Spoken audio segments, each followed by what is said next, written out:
날마다 우리와 동행하시는 하나님의 놀라운 은혜와 사랑이 여러분의 삶과 가정 가운데 충만하게 부어지기를 간절히 축복합니다. 여러분 오늘도 어김없이요 한 권의 책을 소개하는 것으로 설교를 시작하려고 합니다. 혹시 여러분 이 책을 보신 적이 있습니까? 1만 시간의 재발견이라는 책을 읽어보셨습니까? 물론 저도 여러분 읽어보지는 않았습니다. 설교를 준비하기 위해서 자료를 찾는데 이 책의 표지가 저의 눈을 사로잡았습니다. 보시면요 이런 글이 있어요. 노력은 왜 우리를 배신하는가? 저는 이 글을 읽는데요. 우리가 알고 있는 내용과 좀 다른데 땀과 노력은 배신하지 않는다고 하는데 왜 여기는 노력은 왜 우리를 배신하는가? 라는 이렇게 썼을까? 그게 너무 궁금한 거예요. 그래서 이 책에 대한 리뷰를 보았거든요. 근데 여러분 이 책에 대한 리뷰를 같이 나누기 전에 또 한 권의 책이 있어요. 그게 뭐냐면 멜콘 그르데웰이 썼던 아웃라이어라는 책이 있습니다. 이 책을 먼저 알아야지만 이 책에 대해서 알 수 있거든요. 이 책은 어떤 것을 쓰냐면요. 이 사람은 1만 시간의 법칙에 대해서 얘기했어요. 1만 시간의 법칙. 그게 어떤 내용이냐면요. 어떤 사람이 무엇인가에 대해 전문가가 되려면 1만 시간을 투자해야 한다라고 얘기하더라고요. 그러면 전문가가 된다라고 하는 것을 멜콤 그레드웰이 썼습니다. 그 책에. 그래서 여러분 당시에 엄청난 인기를 얻었다고 해요. 이 책이 베스트셀러가 됐는데, 근데 여러분 아이러니한 게 이 책의 저자가요 한 논문 자료를 인용하는데 그 논문을 누가 썼냐면 앞에 지금 우리가 보고 있던 1만 시간의 재발견이라는 저자인 스웨덴 출신 앤더슨 에릭슨이라는 논문을 인용하여 발표했습니다. 1만 시간 내 법칙이라는 것을 그 책에 썼거든요. 근데 여러분 좀 지나가다가 갑자기 그 논문을 썼던 분이 그 책에 대하여 반하는 이 책을 또 낸 거예요. 이게 도대체 어떤 일인가? 자신의 논문을 인용하면서 썼는데 왜 이런 책을 써서 그 전에 있는 책에 대해서 반하는 책을 썼을까? 이유가 있습니다. 그 이유가 뭐냐면요. 에릭슨은 이 1만 시간의 재발견이라는 책을 통하여서 무조건 열심히 하면 된다라는 사고방식을 바로잡고 싶었다라는 거예요. 네. 그 오해라는 거예요. 무조건 열심히 하면 된다라는 이 오해를 바로잡고 싶었습니다. 쉽게 말하자면 이런 얘기예요. 무턱대고 오랜 시간을 열심히 하는 것이 아니라 다르게 열심히 하는 것이 훨씬 더 중요하다라고 얘기해요. 시간만큼 중요한 것은 그 시간을 어떻게 보내느냐, 이 방법과 질이 중요하다라고 얘기하고 있습니다. 여러분 더 쉽게 말하자면 이 말이에요. 여러분 우리 학생을 한번 생각해 보세요. 책상에 오래 앉아 있는다고 해서 1등이 되는 것이 아닌 것처럼 얼마나 올바른 방법으로 공부를 하고 앉아 있느냐가 훨씬 더 중요하다라는 거예요. 이거를 이제 에릭슨이 1만 시간의 재발견이라는 책을 통하여 그 앞에 있는 내용을 바로잡고자 했다라는 것이죠. 사랑하는 여러분, 저는 에릭슨의 말이 좀 맞다고 생각합니다. 저는 이 법칙이요 신앙생활에도 좀 적용이 된다라고 생각해요. 쉽게 말하자면 여러분 신앙의 연수가 오래되었고 직분이 높고 단지 기도하는 시간이 많고 1년에 성경을 맥독하고 교회에서 많은 예배를 드리고 헌신했기 때문에 반드시 신앙이 성숙되어지는 것은 아니라는 거예요. 주님이 원하시는 신앙을 가지는 것은 아니라는 거예요. 교회에 그냥 1만 시간 딱 앉아 있는다고 해서 그렇게 자연스럽게 되어지는 건 아니라고 얘기합니다. 그렇다면 앞에 언급됐던 책의 내용을 가지자면 어떻게 얘기할 수 있을까요? 1만 시간의 법칙이 아니라 올바른 마음과, 즉 주님이 원하시는 마음과 올바른 방법, 주님이 원하시는 모습으로 하느냐가 중요하다라는 거예요. 그게 올바른 방법이라고 얘기하고 있다는 것이죠. 거기에 여러분 우리의 신앙의 성숙과 주님이 원하시는 신앙을 가질 수 있는 비결이라고 얘기합니다. 난 교회 오래 있어. 그래서 여러분 신앙이 성숙해지는 건 아니라고 얘기해요. 여러분 오늘 우리가 읽었던 본문의 말씀을 보면요, 히브리서 기자가 주님이 우리에게 원하시는 모습을 하라라고 명령하고 있습니다. 그러니까 여러분 올해 무엇을 하는 게 중요한 것이 아니라 가장 중요한 핵심은요, 주님이 원하시는 모습을 우리가 하는 게 가장 중요한 핵심이라고 얘기할 수 있죠.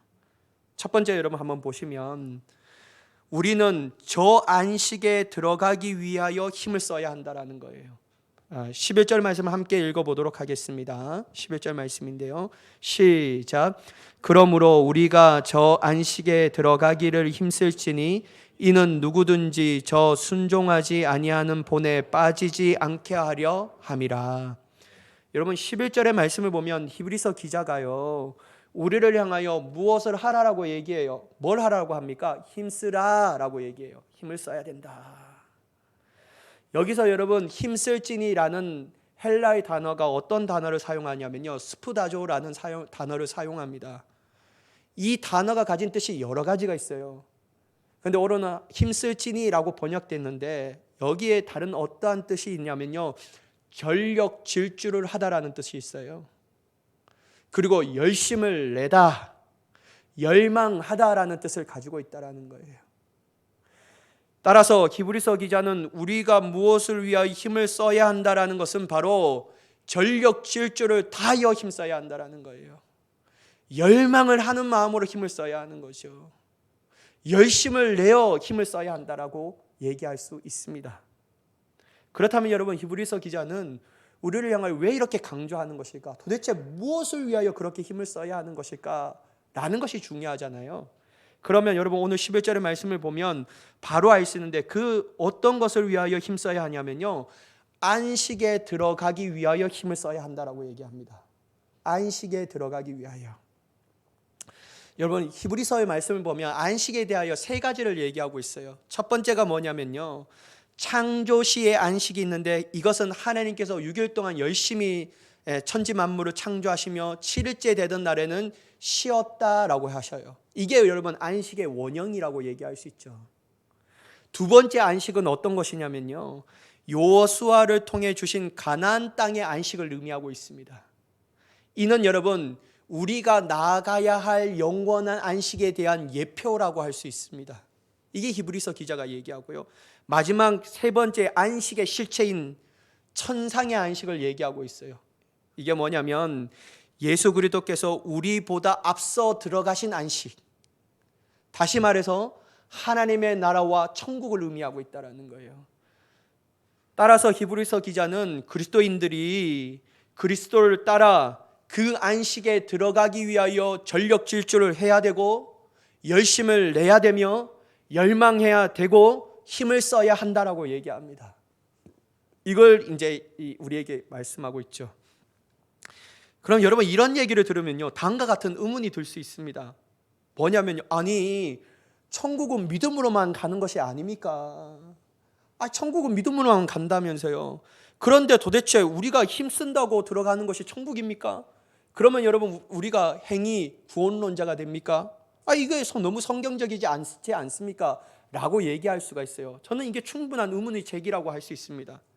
그러나 여러분 11절 후반부의 말씀을 보면요, 그 의문이 사라져요. 11절의 후반부 한번 말씀을 보시면 어떻게 쓰여졌냐면요, 이는 누구든지 저 순종하지 아니하는 본에 빠지지 않게 하려 함이라. 여러분 히브리서 기자는요, 우리의 공로를 얘기하고 있지 않아요. 우리의 착함, 우리의 의로운 행동을 대해서는 얘기하지 않아요. 단지 여러분 히브리서 기자가 무엇을 얘기하냐면요, 순종에 대해서만 얘기하고 있습니다. 순종. 바로 순종하는 신앙을 위해 힘쓰는 것이 바로 안식에 들어가기 위하여 힘쓰는 것과 동일하다라는 거예요. 그러면서 히브리서 기자는 강야 1세대들을 언급합니다. 강야 1세대들이요, 결국 하나님께서 예비하신 약속의 땅인 가나안, 예비된 안식을 누리지 못한 이유가 뭐 때문에 그렇다고요? 불순종했기 때문에 그렇다는 거예요. 그걸 하면서 비교하고 대비하고 있다는 것이죠. 자, 여러분 좀 어렵죠. 히브리서 기자는요, 다른 걸 얘기하지 않아요. 그들의 순종하지 않은 본을 받지 말라고 얘기하거든요. 그 이유가 있어요. 여러분 신명기 6장 17절과 18절 19절 한번 보시면요, 제가 봉독하겠습니다.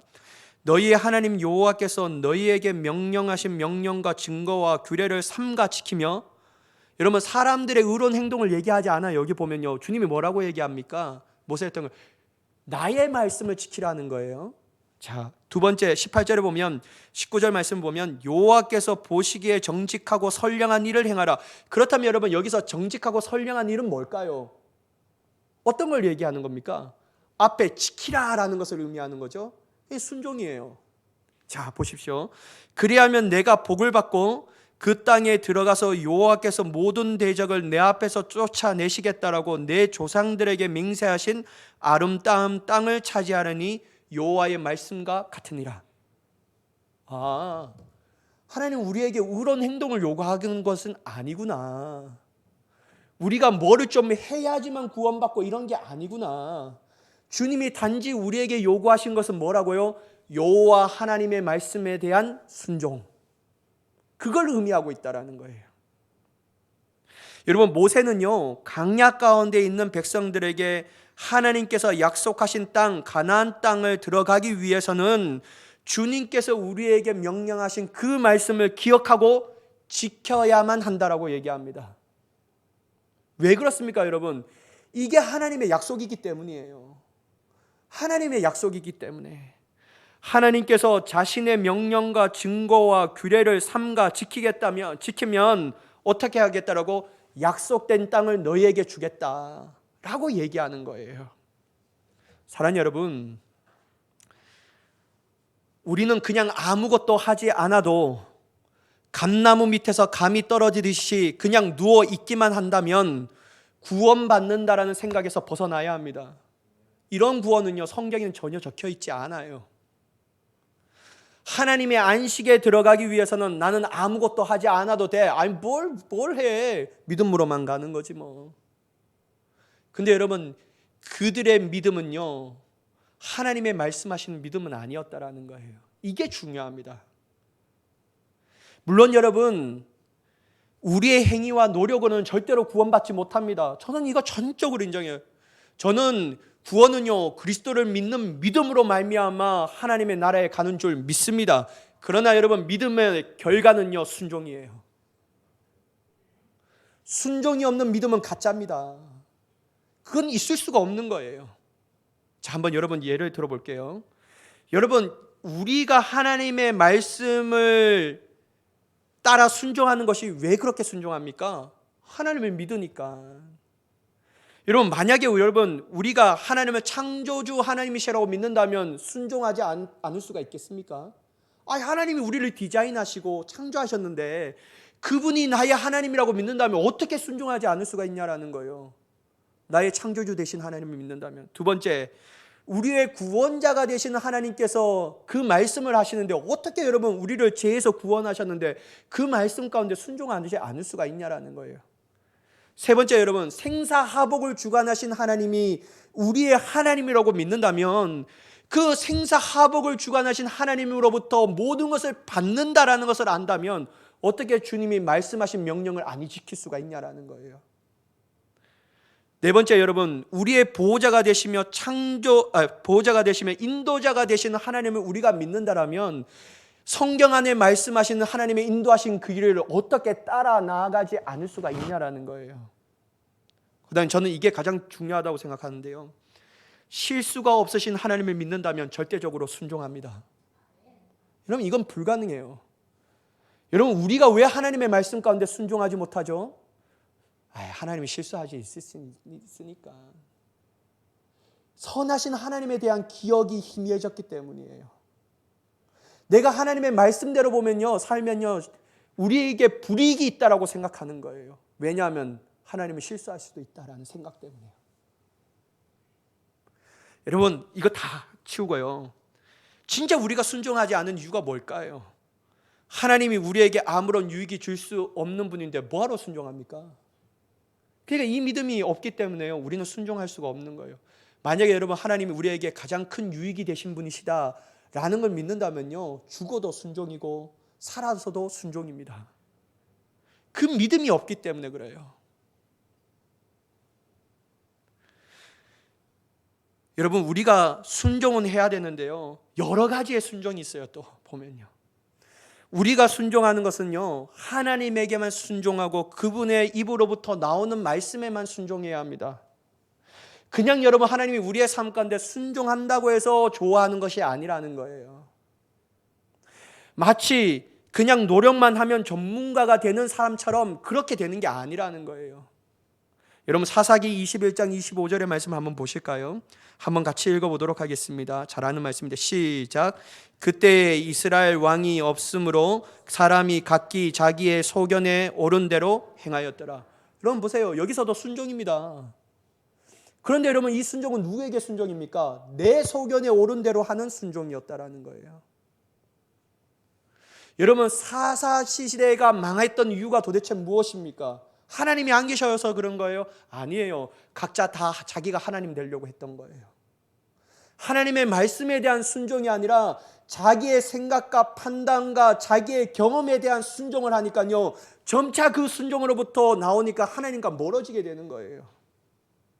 자기의 소견이 생각하는 대로 옳은 대로 하는 것만 중요했지, 결국 하나님의 말씀 가운데 순종하는 것은 멀리 해버렸습니다. 그러니까 여러분, 이 순종도 여러 가지 종류가 있는데 하나의 종류 중에 하나가 뭐냐면 내 경험과 판단에 대한 순종. 두 번째, 여러분, 다른 사람들의 말에 대한 순종. 세 번째는 내가 만들어낸 우상에 대한 순종이었습니다. 그러니까 여러분, 이 순종은 하나님 앞에 절대적으로 인정받을 수가 없다라는 것이죠. 여러분, 우리가 성경의 인물을 통해서 보면요, 그런 사람을 여러 번 볼 수 있습니다. 저는 얼마든지 그 예를 들 수 있어요. 여러분, 우리가 잘 알고 있는 아브라함에 대해서 얘기를 한번 들어볼까요? 여러분, 아브라함은 하나님의 지시할 곳을 땅에서 가라고 말씀하실 때 명확한 지시한 곳이 없었지만 그의 말씀에 따라 순종하며 나아갑니다. 여러분, 얼마나 대단합니까? 그리고 여러분, 가나안 땅에 딱 도착했을 때 하나님이 뭐라고 하시죠? 이 땅을 내가 너에게 준 땅이다. 이 땅이 너에게 준 땅이다라고 얘기해요. 그런데 여러분, 어떻게 되었습니까? 그 땅에 여러분, 가뭄이 들고 먹을 것이 없으니까 어디로 내려갑니까? 애굽으로 내려가잖아요. 왜냐하면 애굽은 나일강이 있으니까 아주 곡식이 풍부한 땅이었어요. 그러니까 여러분, 가나안 땅을 보니까 가뭄이 있고 먹을 것이 없으니까 저 애굽 땅에 내려가야지만 살 수 있겠다라는 생각합니다. 여러분, 만약 하나님의 살아계심과 하나님의 선하심과 실수가 없으심을 인정한다면 죽어도 거기에 있어야죠. 하나님은요, 엘리야에게 까마귀를 통해서도 먹이시는데 왜 하나님의 실수 없으시는 선하심을 믿지 못했습니까? 그러니까 여러분, 이런 믿지 못함으로 약속된 땅을 떠나 애굽으로 내려갔습니다. 그래서 여러분, 거기에서 치명적 실수를 저지르잖아요. 어떤 것이죠? 내 아내를 누이라고 하는 죄. 참 여러분, 이거라는 거예요. 또한 여러분, 우리가 잘 알고 있는 사울에 대해서도 예를 볼 수 있습니다. 사울은요, 누구보다도 순종을 잘하는 사람이었다라는 거예요. 아버지의 이 소가 잃어버리니까 찾기까지 막 가잖아요. 여러분, 얼마나 순종의 사람이었습니까? 그러나 여러분, 결국 사울은 초대 왕에서 벗어난 결정적 요인이 뭐였죠? 순종을 못해서요. 여러분, 사무엘상 15장 22절의 말씀을 함께 봉독하겠습니다. 같이 읽겠습니다. 시작. 사무엘이 이르되 여호와께서 번제와 다른 제사를 그의 목소리를 청종하는 것을 좋아하신 같이 좋아하시겠나이까. 순종이 제사보다 낫고 듣는 것이 순양의 기름보다 나으니. 여러분, 우리가 너무나도 잘 아는 말씀이잖아요. 아말렉 진멸을 앞두고 하나님께서 뭐라고 얘기합니까? 너 이길 건데 어떻게 하라고요? 다 진멸하라. 네 눈에 보기 좋든지 나쁘든지 그거 상관없이 다 진멸하라고 말해요. 근데 여러분, 진짜 하나님의 약속대로 어떻게 됐습니까? 아말렉 자손을 진멸했잖아요. 아말렉 이 전쟁에서 승리했습니다. 그런데 거기서 문제였어요. 자기가 볼 때는요, 너무 좋은 이 가축도 있고 너무나 좋은 것들이 널려 있는 거예요. 그러면서 어떤 생각이 들었습니까? 이거 아깝다. 내가 이걸 가지고 하나님 앞에 예배하면 얼마나 좋겠냐. 내가 이게 뭐가 잘못됐냐. 사랑하는 여러분, 자기 생각과 판단에 대한 순종이었습니다. 하나님 이거 원치 않으시는 거예요. 내 생각, 내 판단에 따른 순종.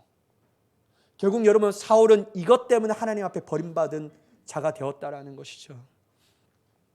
여러분 요한복음 14장 21절의 말씀을 한번 보시면요, 예수님이 이렇게 말씀하셔요. 나의 계명을 지키는 자라야 나를 어떻게 한 사람이라고요? 사랑하는 사람이다. 주님이 여기서 말씀하잖아요. 너 착한 일 많이 해. 너 도덕적으로 살아봐.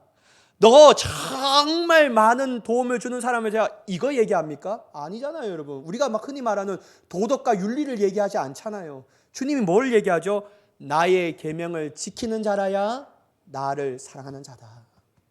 이거 주님이 얘기하시는 거예요. 이거 주님이 얘기하시는 겁니다.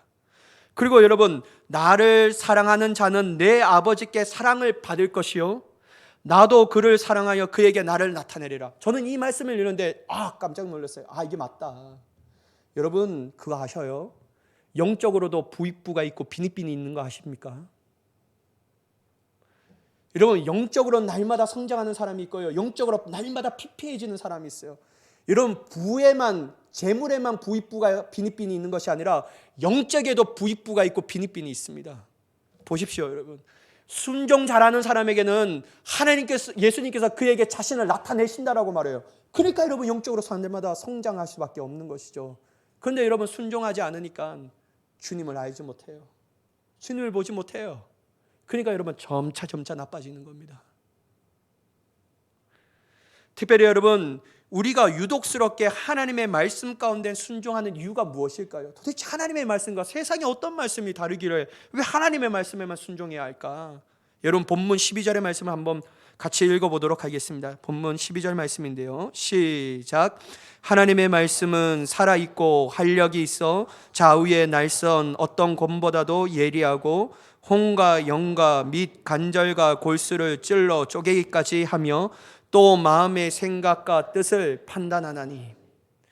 여러분 하나님의 말씀을 왜 유독스럽게 순종해야 되냐면요, 하나님의 말씀은 영원 전부터 영원까지 여전히 존재하며 살아있기 때문입니다. 이거밖에 없어요. 예전에 여러분 유명한 철학자의 말씀이 여전히 그 글에는 쓰여 있지만 지금의 시대와 문화를 따라 얼마나 바뀌는지 아세요 여러분? 여러분 오늘날은 예전에 각광받지 못하는 철학자가 요즘에 뜬다고 해요. 그 사람이 누구였냐면요, 쇼펜하우어예요. 이 사람이 얘기가 뜬다고 해요. 여러분 코로나 시대를 뿐만 아니라 1인 가구의 시대를 살아니까요, 사람들의 마음의 병이 많이 드는 거예요. 관계적으로 어려운 겁니다. 그러니까 우울증도 겪고 불안증도 있고 공황장애도 오고 여러 가지가 있어요. 근데 여러분 쇼펜하우어가 뭐라고 해요? 원래 사람은 고독한 존재다. 관계 억지로 맺으려고 하지 말고 그냥 혼자 그 고독을 즐겨라. 그래서 여러분 요즘에 뜨는 철학자라고 얘기해요. 사랑하는 여러분, 언젠가는 시대가 변하면 쇼펜하우어의 말도 사라질 때가 있습니다. 그런데 여러분 하나님의 말씀은요 2000년 전에나 존재하시고 영원 전에도 존재하셨을 뿐만 아니라 앞으로도 우리가 하나님 나라 가기까지 존재하는 살아있는 말씀인 줄 믿으시기 바랍니다. 하나님은 말씀은 불변해요. 그래서 여러분 우리가 죽어있는 문자적인 말씀에 순종하는 것이 아니라 살아있는 하나님의 말씀 가운데만 순종해야 하는 거예요. 여러분 성경을 볼 때마다 하나님의 말씀 살아계시네, 닫으면 이 성경 안에 갇힌 하나님의 말씀이 아니에요. 하나님의 말씀은 얼마나 살아있냐면 예리한 검과 같다라는 거예요. 그 말씀이 우리 가운데 선포되어질 때마다 우리의 모든 것들을 찔러 쪼개며 나누지게 하며 변화되게 해서 하나님의 능하신 사람까지로 세워지게 하시는 줄 믿습니다. 여러분 이 하나님의 말씀이 아니면 무엇에 우리가 순종해야 합니까?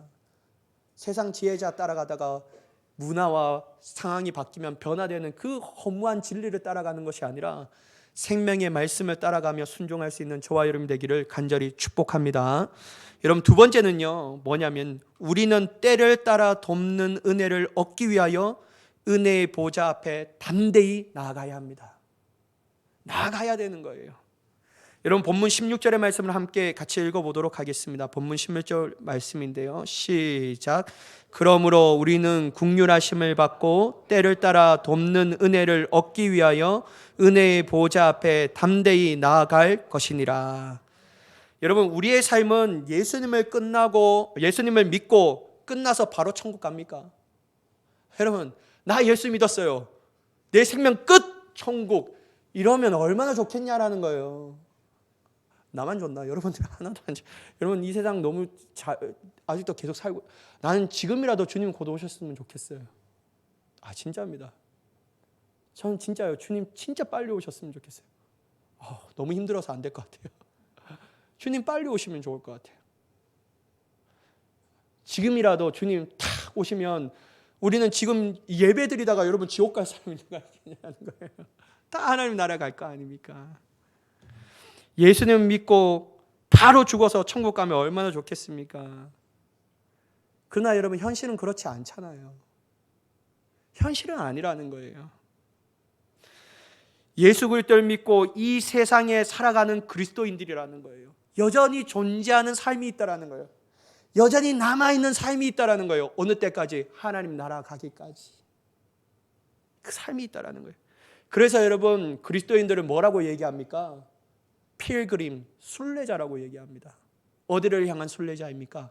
하나님의 나라를 향한 순례자. 순례자는 뭡니까? 길을 걸어가는 사람들이라는 거죠. 여러분, 그렇다면요, 주님이 우리를 부르시는 날까지 순례자로 살아가는데 이 세상은 우리가 살아가기 쉽냐라는 거예요. 쉽습니까, 여러분? 여러분, 제가 질문해 볼게요. 여러분, 우리가 혹시나 여러분들 중에 우리가 살아가는 이 세상은 저에겐 너무 쉽습니다라고 하는 분 좀 손을 한번 들어보셔요. 저는 그분에게 좀 가서 배워야 할 것 같아요. 제가 도리어 배워야 할 것 같아요. 저는 쉬운데요, 목사님, 그게 뭐가 어렵습니까? 저는 그런 사람 한 명도 못 본 것 같아요. 어렵습니다, 여러분. 세상은요, 만만치 않아요. 내 뜻대로 계획하고 생각하는 대로 움직이면 얼마나 좋겠습니까? 근데요, 단 한 번도 내 뜻대로 되는 게 아무것도 없어요. 그렇지 않아요? 얼마나 힘듭니까, 여러분? 여러분, 우리가 내가 하나님으로 말미암아 살리라 결단하고 굳건한 의지에 충만함으로 그렇게 많이 노력해도 여러분, 진짜 하나님의 말씀과 그분의 뜻대로 살아가시십니까? 저는 아무리 결단하고요, 의지를 가져도 안 되더라고요. 그거 안 돼요. 그렇다면 여러분, 이처럼 연약한 우리의 마음과 우리의 현실을 예수님은 알고 계시냐는 거예요. 우리가 살아가는 이 땅이 얼마나 만만치 않은 세상인지 주님은 알고 계시냐라는 거예요. 여러분, 예수님은요, 알고 계셔요. 진짜 알고 계셔요. 이게 너무나도 우리가 좋은 말씀이에요. 여러분, 오늘 15절 말씀 한번 보셔요. 우리에게 있는 대제사장은 우리의 무엇을 동정 못하실 리가 아니라고요? 연약함을 동정하지 못하실 리가 아니다. 우리의 연약함을 아신대요. 그리고 여러분, 심지어 뭐라고 하냐면 우리가 얼마나 이 세상을 살아가는데 힘들다는 사실을 알고 계시냐면요, 모든 일에 우리와 똑같이 뭐를 함께 받으셨다고요? 시험도 받았다. 우리가 당하는 시험 주님도 받았다라는 거예요. 그러니까 여러분, 누구보다도 어떠한 사람보다도 주님은 우리의 마음을 공감하십니다. 잘 아셔요. 여러분, 우리가 어려움을 겪었대요. 누가 와서 뭘 그 어려움을 겪어? 와, 힘듦이 있어. 힘내야지. 이거 진짜 연약하고 자빠져갖고. 그러면 여러분, 우리 어떤 생각 들죠? 니도 똑같이 당해봐봐. 그 마음이 드나? 지는 안 당해보니까 그런 말 쉽게 하는 거지. 지도 당해보면 그런 말 함부로 못할걸. 근데 여러분, 예수님은 그런 말 하지 않으셔요. 예수님은 우리의 마음에 철저하게 공감해 주십니다. 그래서 예수님이 훌륭하신 분이에요. 예수님이 우리의 마음을 연약함을 동정하신다는 게 뭐냐면요, 불쌍히 여기시는 거예요. 야, 너는 이 세상을 살면서 그렇게밖에 못 사냐? 내가 얼마나 열심히 살려고 그렇게 하는데 이걸 막 그냥 아주 이런 막대기같이 우리가 연약해지는 모습을 볼 때마다 막 때려갖고 질책하고 벌 주고 저주하시는 분이 아니라는 거예요. 그 대신 주님이 어떻게 하냐면요, 불쌍히 여기시는 거예요. 이게 얼마나 위대한 진리입니까? 여러분, 주님은 우리를 너무 잘 아셔요. 근데 여러분, 주님이 우리의 연약함을 보시고 동정하시고 공감하시고 위로해 주시고 불쌍히 여기시는 거로만 끝난 게 아니에요.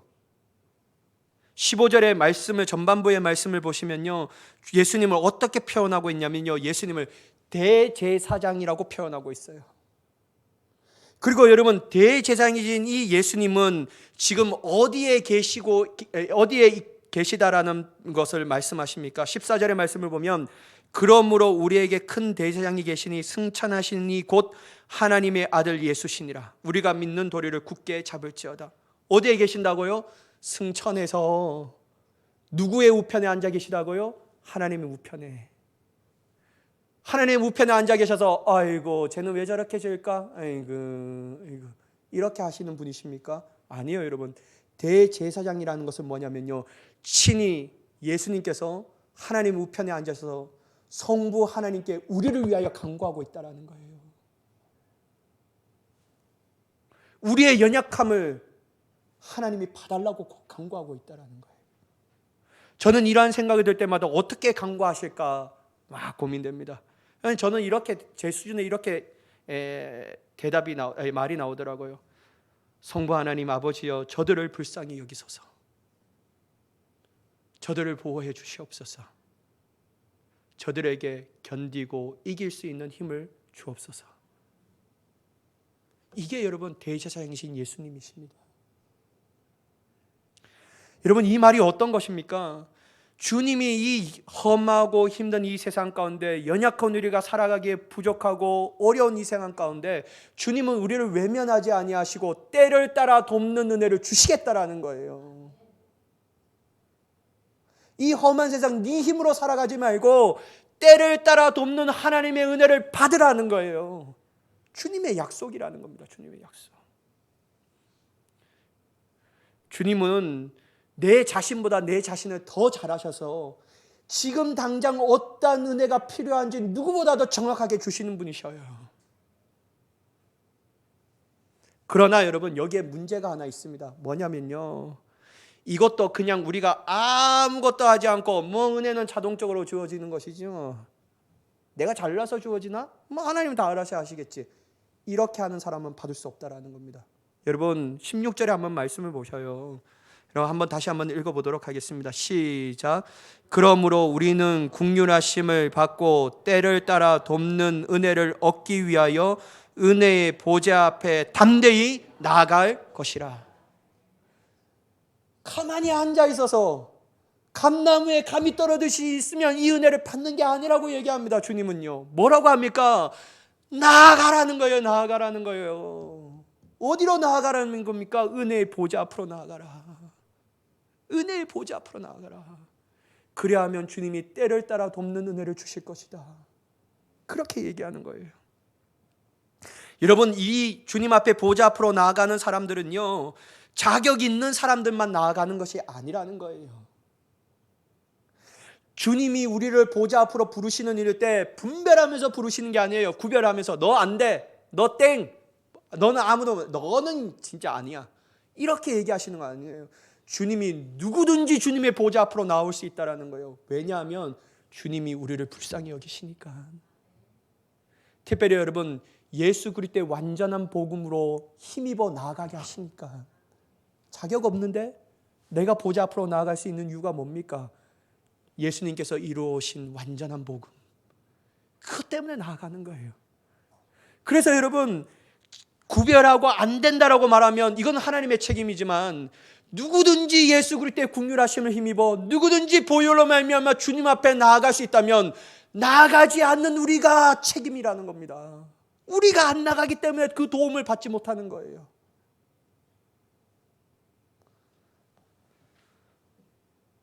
여러분, 야고보서 4장 2절의 말씀 한번 보실까요? 제가 봉독하겠습니다.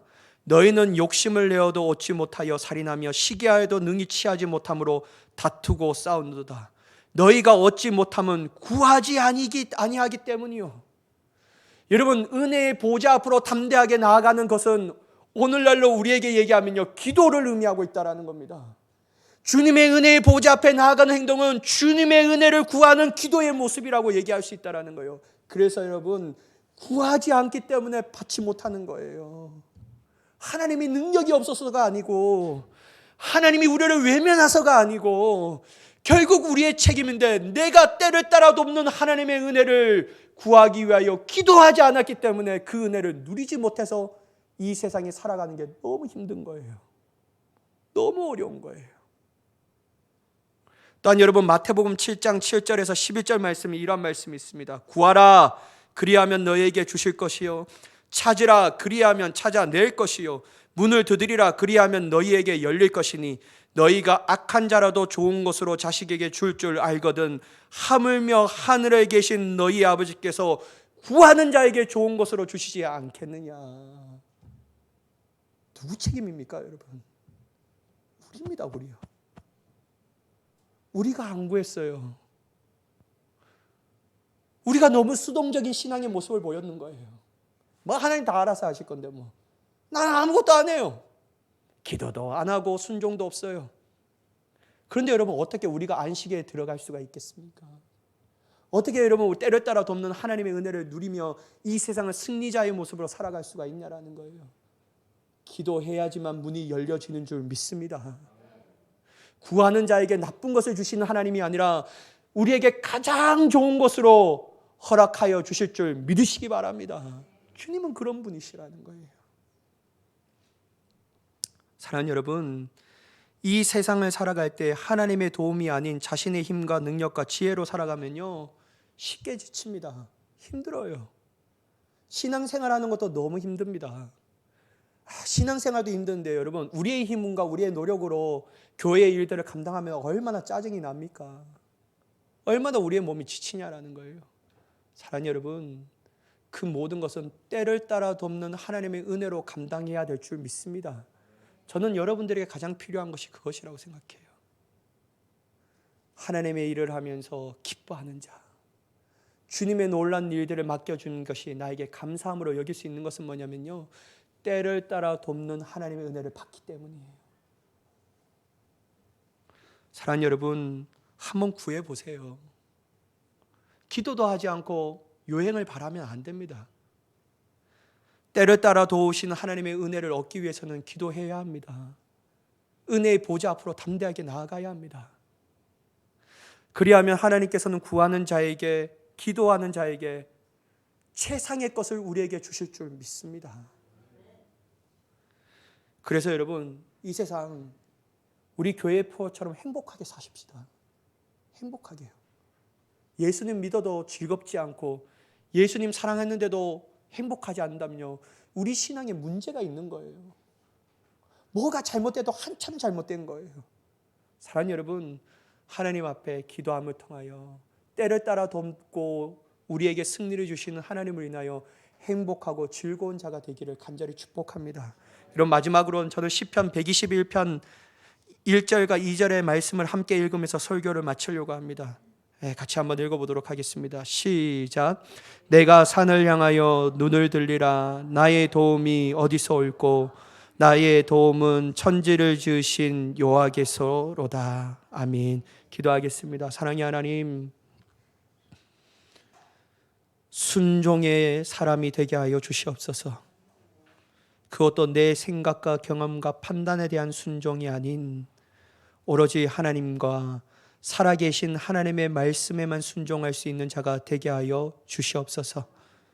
또한 하나님, 때를 따라 돕는 은혜를 받기 위하여 기도의 자리로 나아가며 기도를 통하여 은혜의 보좌 앞으로 담대하게 나아갈 수 있는 우리가 되게 하여 주시옵소서. 요행을 바라는 신앙이 아니라, 수동적인 신앙생활을 하는 것이 아니라 하나님의 주시는 은혜로 말미암아 능동적인 신앙생활을 할 수 있는 우리의 삶이 되게 하여 주시옵소서. 그렇게 역사하실 하나님을 간절히 기대하며 예수님의 이름으로 간절히 기도드리옵나이다. 아멘.